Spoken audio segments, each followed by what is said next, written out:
La Mesa TIC de En Perspectiva es una presentación de Internet Society. Auspician Bantotal, Interamericana de Cómputos, Genexus, Latu, Netgate, Antel, para su tienda en línea, Quanam.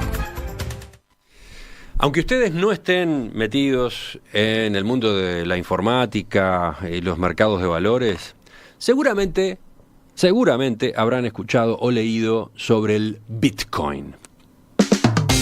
Esa es la criptomoneda más famosa, sí, pero hay muchas más como ella, virtuales, que se intercambian a través de Internet. Bueno, en la mesa TIC de hoy no vamos a ocuparnos de las criptomonedas. Vamos a ocuparnos de algo mucho más importante, diría. Vamos a detenernos en la tecnología que las hace posibles. Esa tecnología se llama blockchain y es, me animo a sintetizarlo, un sistema de registro y validación de transacciones muy seguro, diría hiperseguro o recontra seguro. ¿Por qué digo que es muy importante? Porque blockchain tiene miles de aplicaciones posibles, todas muy interesantes por lo que permiten en cuanto a simplificación de procesos, eliminación de intermediarios y reducción de la burocracia. Por ejemplo, blockchain podría aplicarse a compras y ventas de vehículos sin que tuvieran que participar escribanos, o podría emplearse en contratos inteligentes, o en sistemas de pago o de voto electrónico, o sistemas de información y archivo del Estado, por mencionar nada más que algunas alternativas. ¿En qué consiste blockchain? ¿Desde cuándo existe? ¿Por qué se ha vuelto una especie de vedette del mundo de los negocios en los últimos años? ¿Cuántas empresas uruguayas están metidas con blockchain? ¿Qué ocurre a nivel del gobierno? ¿Qué pasa en materia de regulación? Bueno, de eso es que vamos a conversar en los próximos minutos. Presento a los invitados. Empiezo por Alejandro Narancio, que es ingeniero en informática, CEO de InfoWi, empresa de consultoría y desarrollo de software, y además está al frente de Circontech, que es una empresa dedicada a desarrollos basados justamente en blockchain y contratos inteligentes, ¿no? Buen día, Alejandro. Buenos días, ¿cómo andás? Sigo con Gonzalo Baraya, ingeniero en computación. Se ha desempeñado durante más de 7 años como director de sistemas en el Banco de Seguros del Estado.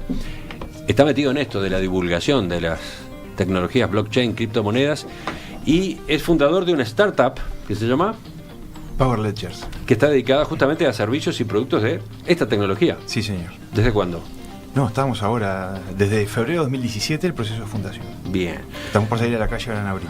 Ah, por salir. Bueno, sigo con José Lamas, ingeniero en informática, máster en gerencia de empresas, gerente de producto en Genexus, Sociedad Anónima. ¿Qué tal, José? Muy bien, buenos días. Bienvenido. Y Carlos Alba, ingeniero en computación, bueno, tiene más de 30 años metido en este baile, director de planificación estratégica en AGESIC, responsable de las divisiones Innovación, Gestión Humana, Gestión Estratégica y Gestión de Proyectos. ¿Qué tal, Carlos? Bien, ¿qué tal? Buen día, Emiliano, un gusto. Bueno, los hemos presentado todos, vamos a charlar. Primera pregunta, a ver quién se anima con esto. ¿Quién se anima a seducir a los oyentes? ¿Quién les explica qué es blockchain? Bueno, yo capaz que puedo explicar un poquito. Blockchain vendría a ser como el libro mayor de contabilidad, el clásico que estamos acostumbrados, donde se registran absolutamente todas las transacciones financieras o transacciones, en fin, de una empresa o una entidad. La única diferencia es que el libro mayor tradicional existe solo una copia o controlada por un solo ente centralizador.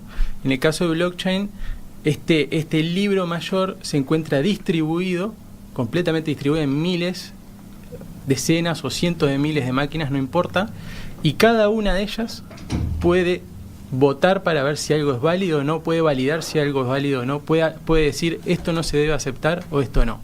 Y cada una de ellas tiene una copia completa del libro mayor. Y otra característica que también tiene, al igual que los libros mayores de contabilidad, es que una vez que una transacción es agregada a ese libro mayor, no puede ser ni modificada ni eliminada. Solo en esa base de datos solo se pueden agregar cosas, no se puede ni modificar ni eliminar. Ujú. ¿sí? Eso es una característica bastante importante. No se puede modificar ni eliminar por el hecho de que están las otras máquinas. Claro. Si alguien quisiera hacer algo en la máquina A, Exactamente. saltaría en la máquina B, El C, resto D, no lo etcétera, permitiría. ¿no? El resto no lo permitiría por ciertos algoritmos que se llaman de consenso, pero cuando alguna de esas máquinas quiere hacer algo ilegal, como puede ser eso, modificar o eliminar un registro, el resto no lo permite y no lo acepta. Y en definitiva es una base de datos orientada a transacciones. Todo es una transacción.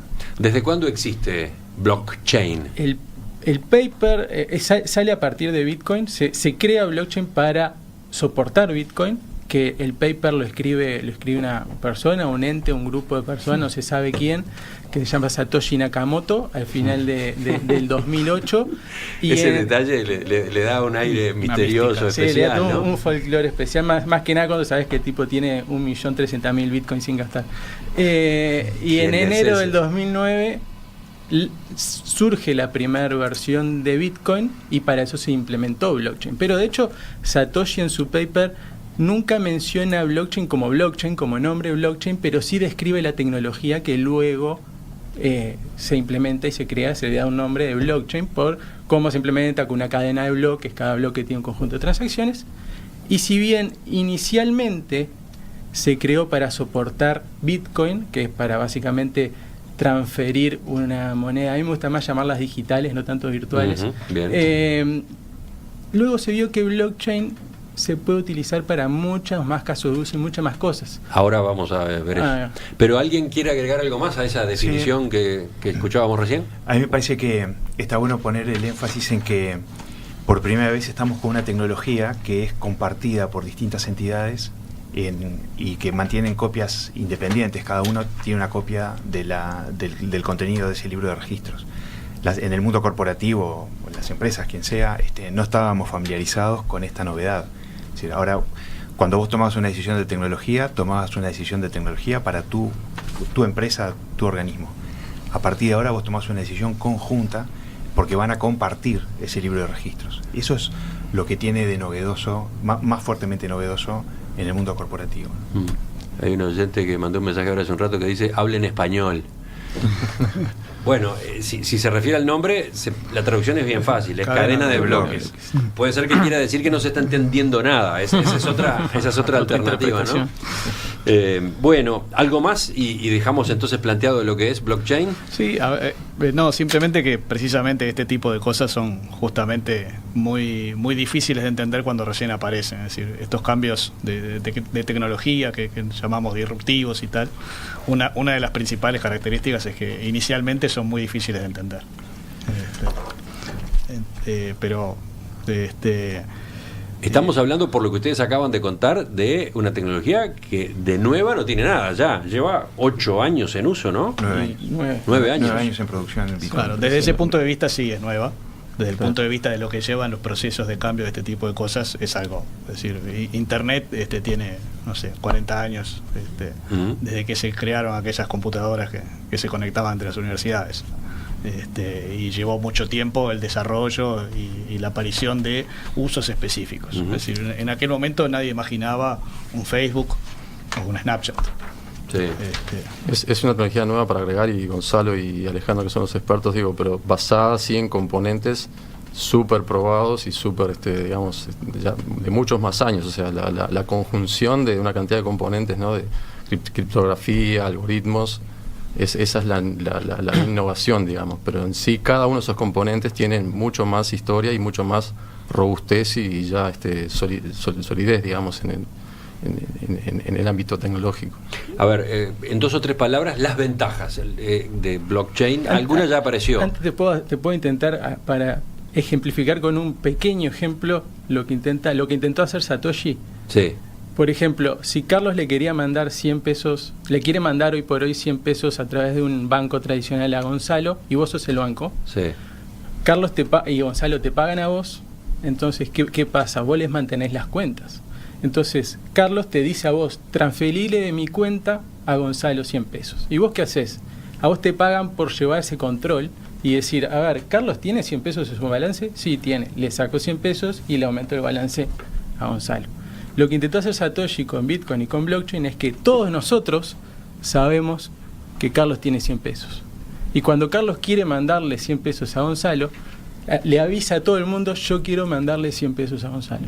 Y todos podemos validar que Carlos realmente lo puede hacer. Si Carlos no tuviese esos 100 pesos, no lo dejaríamos hacer, entre todos. ¿Me explico? Eso es lo que intentó hacer Satoshi. Descentralizar, sacar a un ente controlador y centralizador. Entonces, la primera ventaja es la seguridad en las transacciones. Seguridad, descentralización, inmutabilidad. ¿Qué quiere? Inmutabilidad. Inmutabilidad quiere decir una vez que una transacción es aprobada, no se puede modificar. Ajá. Y ¿qué blockchain logró hacer algo que era muy difícil hasta esa época, que es lo que se llama la escasez digital, el double spending o el doble gasto. Expliquémoslo. Expliquemos lo siguiente, yo tengo los componentes digitales son abundantes por naturaleza. ¿Cuál es la ventaja del dinero billete? Es escaso por naturaleza. Una vez que yo te lo doy, yo ya no lo tengo más, no lo puedo volver a gastar. ¿Sí? En cambio, yo, por ejemplo, tengo un archivo PDF, te envío a ti una copia y vos podés ver el archivo y yo también lo puedo ver. Es abundante por naturaleza. Puedo copiarlo y replicarlo. Lo que se logró con blockchain es hacer lo que es la escasez digital. Una vez que yo lo mando, yo ya no lo tengo más. Eso era bastante complejo hacerlo de forma descentralizada. Sí, ejemplo típico, la moneda, ¿no? Exacto, una vez que yo te mando el Bitcoin, ya no la tengo más, no la puedo gastar. Si se la quiero mandar a otro, el sistema la plataforma no me lo deja. Sí, a mí me parece que el impacto que yo le veo para el mundo real, digamos, el mundo de las empresas, que no tienen por qué ser empresas privadas ni con fines de lucro, el mundo corporativo en general, gobierno, otro tipo de entidades, etcétera, es que blockchain es una tecnología que permite el registro, por lo tanto es una tecnología de almacenamiento de información, pero también es una tecnología de transmisión de información. Cuando yo escribo en mi libro de registros de tecnología blockchain, ese libro de registros replica en los demás libros de registro de los demás la información que yo escribo. Entonces, en definitiva, a mis efectos es como que yo escribí en mi libro y mi libro después replica en los de los demás. Le estoy transmitiendo esa información a los demás. Entonces, es las dos cosas. Es una tecnología de almacenamiento y es una tecnología de transmisión de información. Si me permitís, sí, Emiliano, a mí me parece que la oportunidad que crea blockchain es la siguiente. Existe una cantidad de oportunidades en el mundo real de que las empresas podamos intercambiar información entre nosotras. Voy a poner un ejemplo, por ejemplo, las aseguradoras. Tenemos muchas razones para intercambiar información con otras entidades, por ejemplo, con otras aseguradoras. Se te puede venir un beneficiario de un seguro a reclamar porque se le incendió el apartamento, pongamos por ejemplo, y él también lo aseguró en otra aseguradora y puede ir a reclamar a la otra aseguradora también. Eso está prohibido, en verdad. No es una práctica correcta, pero resulta muy difícil para las aseguradoras llevar el registro de quiénes son tus clientes y los de la otra aseguradora. Sin embargo, tenemos incentivos para intercambiar esa información, porque no queremos, es un fraude al seguro hacer eso. Entonces, existen muchísimos ejemplos, por eso es que hay tanta cantidad de aplicaciones posibles para blockchain, porque existe una cantidad impresionante de oportunidades para que las entidades intercambien información entre ellas. Tradicionalmente hay dos maneras: o se interconectan todas con todas, que es costosísimo desde el punto de vista tecnológico y de proyecto de ingeniería, hacer una interconexión punto a punto con todas las demás, esa es una posibilidad. Y la otra posibilidad es que, como en los casos del clearing de informes, por ejemplo, existe una entidad central que hace de su razón de ser, estaba pensando en el clearing, sí, el intercambio de información entre entidades. Sin embargo, son muchísimas más las oportunidades. Los pequeños ecosistemas, o pequeños o grandes ecosistemas de empresas o de entidades, donde al interior de las cuales hay interés en intercambiar información, pero no se va a crear una empresa central que intercambie información por ellas. Pero tampoco te va a dar mucha pereza hacer una interconexión de punto a punto entre todas. Entonces, la tecnología blockchain justamente lo que permite de una manera bastante eficiente y controlada es solucionar ese problema, la creación de ecosistemas ad hoc adentro de los cuales se intercambia información entre entidades. Es impresionante porque, si vamos al ejemplo que acabas de manejar, esto implica la muerte del clearing, por ejemplo. La muerte del clearing de informes como empresa. y de todas las parecidas o similares. Claro, en mi visión de los temas, todo me se parece resuelve que de esta otra forma, vía blockchain, que algún costo tiene, pero no el equivalente a montar una empresa, etcétera. Claro, ese es uno de los puntos de disrupción que decía, y que también comentaba Carlos en algún momento. Tiene un potencial muy disruptivo, por supuesto, pero a mí me parece que sería equivocado, con todas las oportunidades de aplicación de blockchain que hay, allí donde no hay por qué ir a destruir lo existente, justo empezar por destruir lo existente. Es decir, me parece que no hay una necesidad, no hay incentivos. Allí donde está bien resuelto el problema de intercambio, no hay por qué caerle con una blockchain a competirle. Es decir, hay millones de oportunidades de intercambio por otros lados. ¿Quieren agregar algo sobre esto? ¿Sobre el orden de la destrucción? Bueno, si querés, en particular hay todo un análisis muy consensuado y muy digamos, medido en cuanto a esa disrupción a nivel de gobierno, justamente, donde está todo muy regulado, hay leyes, hay marcos regulatorios que definen las cosas, y sobre eso hay que trabajar. Entonces, parte del análisis a nivel de los gobiernos es esa línea de acción, y por eso creo que también se mueven un poco más lento que a nivel privado. O sea, a nivel privado van apareciendo muchos más iniciativas o más soluciones o más aplicaciones que a nivel de gobiernos, ¿no? A ver, vayamos al nivel del gobierno con un ejemplo. ¿Dónde se podría utilizar blockchain? Bueno, si quieres, primero un poco para dar contexto, a ver, en particular en AGESIC, donde yo trabajo, digamos, tenemos agendas digitales, hay una agenda Uruguay digital y un plan de gobierno digital que están accesibles. Además, paso el aviso que exactamente, que digo, es bueno que toda la ciudadanía, todos los interesados puedan acceder a esos planes, digamos, que en donde se plasman los proyectos. Todos los temas de innovación se trabajan sobre esos proyectos, y en particular sobre tecnologías como blockchain y otras como machine learning o gamification y unas cuantas más. En particular, digamos, lo que estamos haciendo en esta primera etapa, digamos, hay todo un proceso de conceptualización, de pruebas de concepto, de análisis de esos posibles impactos en los aspectos más de regulatorios o mismo de derechos de los ciudadanos, de privacidad de la información, de ciberseguridad. O sea que hay varias líneas de acción que se están trabajando en paralelo y conceptualizando casos de uso, que eso es también de vuelta a nivel de gobiernos. Hay muchas iniciativas, pero... ¿En qué casos se podría usar blockchain? Bueno, en la medida que los gobiernos, los estados generan registros, o sea, todos nosotros, cada vez que hacemos algo con el estado, estamos generando un registro. Entonces el potencial es enorme, digamos, en distintos ámbitos, por poner un caso amplio, pero también que puede partirse en iniciativas, digamos, más independientes. Uno como ciudadano, desde que nace hasta que fallece, tiene, digamos, una trayectoria ciudadana, ¿sí?, en el cual genera registros a nivel de salud, a nivel de seguridad social, a nivel de educativo, ¿sí? Entonces, todos esos registros pueden de alguna forma trabajarse en la medida que son, digamos, instancias en las que el ciudadano hace cosas con el Estado, y, digamos, la tecnología esta permite dar esa confiabilidad, seguridad, distribución.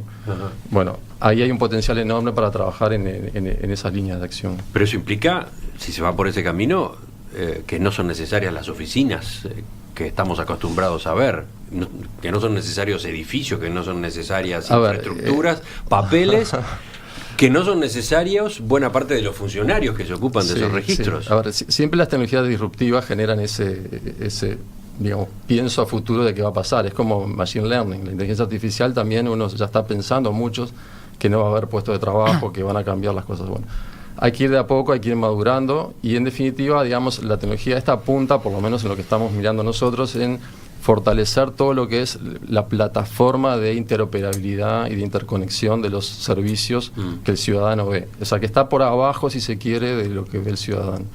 Y en realidad como decía Gonzalo, hay líneas de acción concretas en las cuales no hay que ser tan disruptivo de una, sino que ir progresivamente y bueno, y viendo cómo se maduran todos esos conceptos.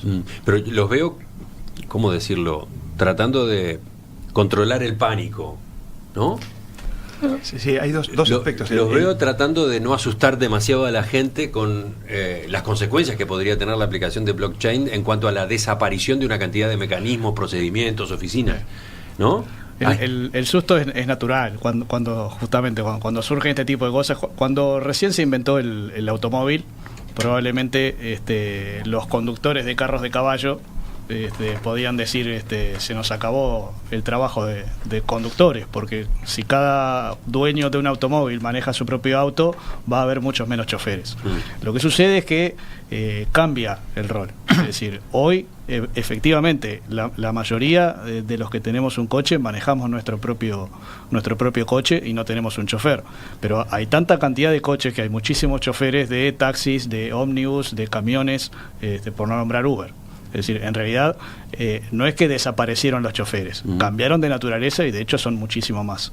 En esto pasan cosas parecidas. Hoy hablábamos del tema de los escribanos, por ejemplo, que todo el mundo dice, bueno, desaparecen los escribanos. Yo creo que los escribanos... Con un sistema como este, con blockchain, cambiarían, podrían hacerse las compras-ventas de vehículos sin pasar por escribanos. En teoría se podría. Bueno, sí y no. Es decir, el escribano cumple diferentes roles. Uno, el que estamos más acostumbrados, es el de dar fe de que algo es copia de otra cosa o de que esta firma es válida, tal.